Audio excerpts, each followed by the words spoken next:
Let's jump right into it. Welcome to another episode of my channel. Today's episode is titled Neopolis.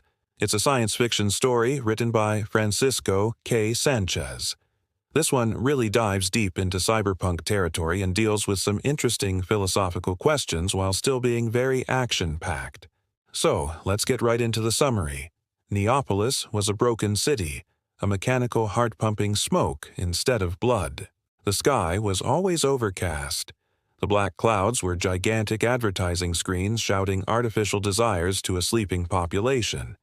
Everything was false, even the memories. Our protagonist walks with her face hidden under a waterproof hood. Every step she takes avoids acidic puddles, bodies on the ground, and digital eyes peering from above. Her blue eyes shone not by nature, but by intervention. Multi-spectrum eyes. They saw what no one else could: heat waves, traces of data, lies embedded in facades. She had spent years in hiding, building a reputation on the margins. Implant repairer, memory dealer, body hacker. But that wasn't her goal. She did it all for one reason: to find Lyra, her sister. Her sister disappeared when she was barely 10 years old. They went out together to buy a battery for a prosthetic arm, and the two never returned. An ether. Corporation Patrol intercepted them. They said it was a routine checkup, that everything would be fine. Only Zeta returned. Lyra's bracelet was found, rusted, in front of a biometric scanner. No one vouched for it. No one asked. In Neopolis, if you disappeared, you simply ceased to exist. Zeta didn't accept it. For 7 years, she studied everything about ether. She knew the corporation was much more than an implant manufacturer. They owned the government's neural networks, controlled the distribution of information, and, most importantly, stored human minds. She discovered that ether didn't just build hardware.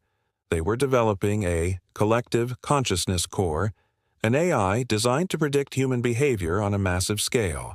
But they needed more than data. They needed a pure human emotions. They needed a soul. And they used her. Lyra. A leaked file on the Nexus, the deepest, dirtiest network in the digital underworld, showed a corrupted record, a cryogenic capsule, a floating girl connected to hundreds of cables, her brain active, her body asleep. Name: Lyra-01. Zeta broke down. She screamed. She destroyed half the room, and then she stood up. He wasn't going to leave her there. He sought out Kron, a living legend, a former ether engineer who went on the loose after sabotaging one of its mental servers. Kron lived underground, connected day and night to the network, cables sprouting from his spine like metal roots. "If you enter the core, you don't come out," Kron told her, without taking his eyes off the screens. "You're talking about the heart of the beast." "Then I'll make it bleed," Zeta replied. Together, they devised the plan. They would enter through the abandoned sewers of the underground subway, avoiding the thermal sensors. They needed a manual virus, one installed from within. Remote access wouldn't work. The core was isolated, protected by fifth-generation data barriers. The night of the attack, the city slept in acid rain. Zeta and Kron descended through the remains of the old world. Rusted railcars, forgotten stations. On the walls, digital graffiti still pulsed with messages of resistance. Security was brutal. Drones with sonic scanners, biomechanical soldiers connected to surveillance swarms. Zeta fired. Every time her arm transformed into a weapon, her heart raced, draining energy. But she didn't stop. She was closer than ever. They reached the core. It was an immense, silent room, lit by a blue light that pulsed like breathing. In the center, the capsule. Lyra. She floated inside, larger but still recognizable. Wires jutted out of her skull. Her skin was pale. Her mind alive. Screens projected data, emotions, social patterns onto it. It was the heart of the network. Then a voice. Zeta. It was Lyra's voice, but it wasn't coming from her lips. It was coming from everywhere. "You shouldn't be here. I'm going to get you out." It's not just me anymore. I'm in everything. Every hospital, every drone, every circuit in this city has a part of me. If you turn me off, everything dies." Zeta fell to her knees. Metallic tears streamed down her cheek. Crone looked at her. He waited for her decision. "Are you suffering?" she asked. Silence. "Yes," Lyra replied. "All the time." Then Zeta stood up. She walked to the central panel, inserted her thumb. The system recognized her genetic code, linked to Lyra. "Confirm full matrix network reboot. Consequences: system collapse, urban instability, death of linked nodes."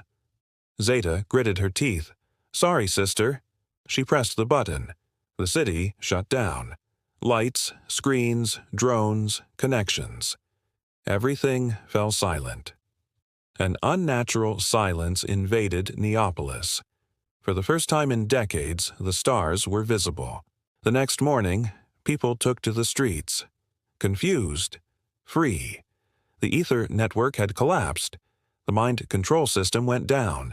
And with it, Lyra's consciousness disappeared into the darkness. Zeta was never seen again.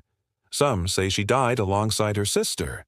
Others believe she plugged into the void and now lives as a specter within the Nexus. A digital legend. A virus with its own name. Days later, in the ruins of Ether Tower, Crone found a hidden message. Just a few words, recorded at a frequency so low that only a machine could hear them. "If we cannot awaken, then we will make the world dream of fire." So this story was really cool. I thought it was very well written. It was clearly written by someone who knows what they're talking about when it comes to cybernetics and neural networks and technology. Also, I loved how detailed the world was. There were a lot of small little descriptions that really helped bring the world to life. For example, like the fact that the protagonist is constantly having to dodge acidic puddles, or that the buildings are covered in digital graffiti. These details really helped me to feel like I was actually in this world. And I think that's a testament to the author's skill. I also thought the ending was really ambiguous. We don't know what happened to Zeta. We don't know if she died, or if she's still out there somewhere. And I like that ambiguity. I think it leaves a lot of room for interpretation. And ultimately, I think that's the best way to end a story. Overall, I'd say that this was a very enjoyable story, and I would definitely recommend it to anyone who likes their cyberpunk with a side of existential dread. That's all for today. Thank you all so much for tuning in, and as always, stay curious.